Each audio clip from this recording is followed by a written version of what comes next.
Bienvenue à Meg autour du monde. Aujourd'hui, on va faire la deuxième partie de notre capsule sur la Nouvelle-Zélande. On a vu la dernière fois qu'il y avait beaucoup d'animaux et aussi de végétaux rares, en fait spécifiques à la Nouvelle-Zélande. On a fait beaucoup cette visite-là. On n'avait pas eu le temps de visiter le reste de la Nouvelle-Zélande. Donc Meg a décidé de faire une deuxième capsule pour continuer notre belle visite de ce pays si particulier et intéressant à visiter. On commence. Est-ce que tu reconnais ce fruit? J'adore ce fruit. C'est le kiwi. Lors de la dernière capsule, on a regardé un animal qui était très représentatif de la Nouvelle-Zélande, qui était l'oiseau kiwi. Mais il y a aussi le fruit kiwi. Et il s'en développe, il en pousse énormément en Nouvelle-Zélande.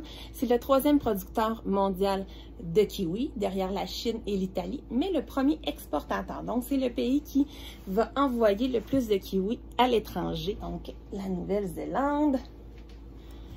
Ensuite, j'ai aussi expliqué un petit peu dans la dernière capsule que l'Angleterre est encore très près de la Nouvelle-Zélande. C'est une colonie anglaise, la Nouvelle-Zélande. Donc, j'ai mis une image qui représentait un peu l'Angleterre.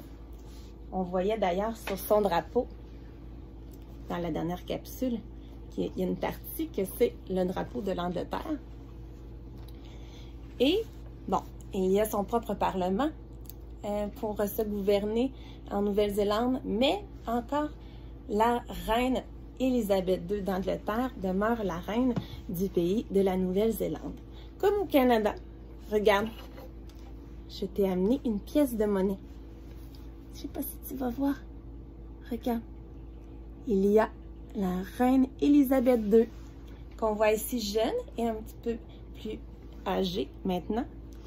Donc, le Canada aussi est une colonie anglaise, comme la Nouvelle-Zélande. Je te montre le sport préféré des Néo-Zélandais, c'est le rugby à 15. Meg a déjà joué longtemps au rugby.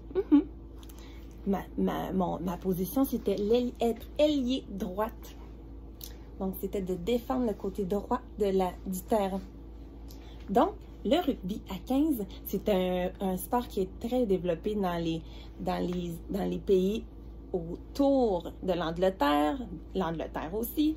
Et en Nouvelle-Zélande, ils sont très fiers de leur équipe qui s'appelle les All Blacks, qui gagne depuis très longtemps, en fait presque 150 ans, une très grande histoire avec cette équipe-là de rugby, les All Blacks, donc qui gagnent très souvent des compétitions. Ils sont réputés comme les meilleurs joueurs de rugby au monde. Je te montre la carte de l'île du Sud, donc une des deux plus grosses îles de Nouvelle-Zélande. Elle est traversée sur toute sa longueur par les Alpes du Sud. Donc, de très grands sommets, très grandes montagnes. Je te montre une petite photo ici. De belles grandes montagnes avec de la neige sur la pointe. Je mets aussi ici une photo des superbes paysages qu'on peut découvrir en Nouvelle-Zélande sur l'île du Sud. Voilà que c'est beau. Et on voit les palmiers qui sont plus bas et en haut, sur les sommets, de la neige. Donc, les extrêmes dans une seule et même photo. Donc, magnifique, vraiment. C'est quelque chose de très rare comme genre de paysage. On voit ici beaucoup les montagnes avec, regarde, le bâtiment. On voit qu'il flotte dans les airs. Imagine la belle vue lorsqu'on est dans ce bâtiment. Une autre image, un lac avec un arbre dedans. Les sommets, encore une fois, et les cascades. Regarde la belle cascade. Merveilleux. De très beaux paysages, très particuliers en Nouvelle-Zélande. Et sur l'île du Sud, le plus haut sommet, c'est le mont Cook. Il mesure environ 3700 mètres. Une chose particulière, c'est que récemment, il y a eu un glissement de terrain et il est rendu moins haut qu'il était. Mais ça demeure encore le plus haut sommet de l'île du Sud, le mont Cook. Maintenant, l'île du Nord, un peu moins montagneuse que l'île du Sud, quand même des montagnes, on les voit ici.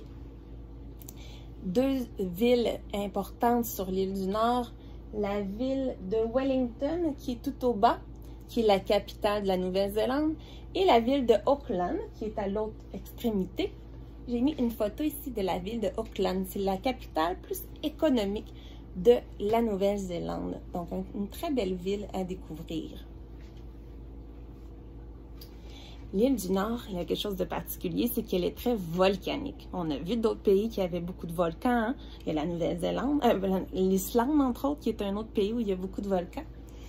Regarde, donc 2 images de volcans qu'il y a en Nouvelle-Zélande sur l'île du Nord. Donc des volcans qui sont encore en activité aujourd'hui et qui ont des éruptions à certains moments.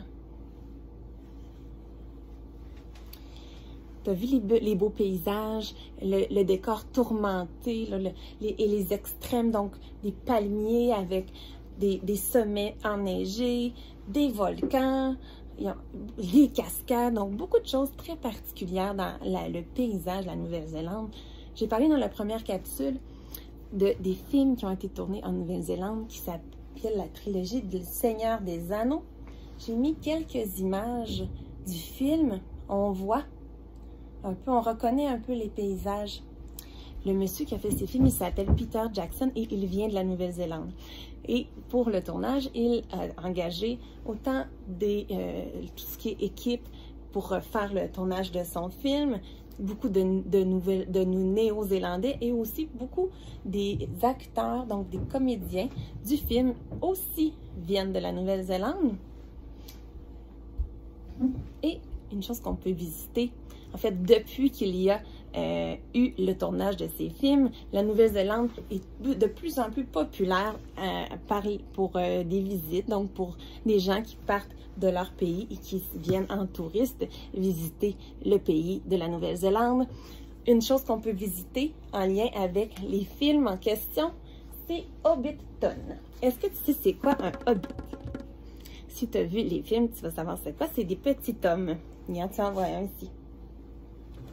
C'est des petits personnages très sympathiques dans les films en question.